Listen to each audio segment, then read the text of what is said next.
Dobrý deň, opäť vás vítame v golfovej škole vo Vysokých Tatrách. V dnešnej lekcii sa budeme venovať úderu, ktorý sa volá lob shot. Budeme vám samozrejme ukazovať lob shot, ktorý doporučujeme začiatočníkom, ale aj pre pokročilých hráčov. Položili jsme si na zem 3 pravítka, což znamená, že první pravítko nám ukazuje směr na jamku, druhé pravítko nám ukazuje směr doleva, což znamená otevřený postoj. Třetí pravítko nám ukazuje směr na loptičku. Chytím si držení, založení hole tak, aby byl líc hole kolmo na mě. Při doskročení máme míč uprostřed postoje, při úderu do míče mám uvolněné zápěstí.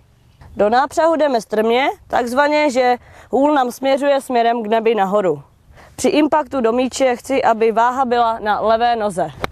Teraz sa budem snažiť trošku skúsenejším golfistom ukázať, akým spôsobom sa dostanú do tzv. Výšky, čiže do lob shotu. Pre tých, ktorí nevedia, čo vlastne znamenajú tieto údaje zo spodnej strany časti hlavy palice, 52 značí, že je to tzv. Gap wedge.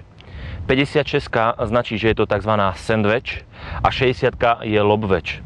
Pre tých, ktorí v podstate chcú zahrať veľmi pekný lob shot, platí rovnaký princíp ako predtým, čo rozprávala Sandra, s tým, že loptičku sa snažíme dávať čo najviac k pete ľavej nohy. Váha je v pomere 50:50. Pokiaľ prejdete úder tak, že zablokujete ľavé zápestie po prešvihu a skončíte s úderovou plochou takto a zasiahnete samozrejme veľmi čisto loptičku, máte veľkú šancu dať backspin. Pokiaľ nechcete tento úder dokončiť s backspinom, doporučujeme vám urobiť tzv. Release, to znamená pretočenie zápestí tak ako pri každom údere, s tým, že loptička bude mať samozrejme aj dobeh.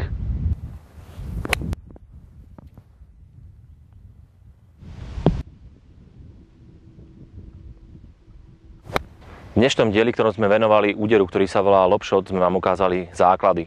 Pevne veríme, že vám to pomôže pri vašej hre a tešíme sa na ďalšie stretnutie. Dovidenia.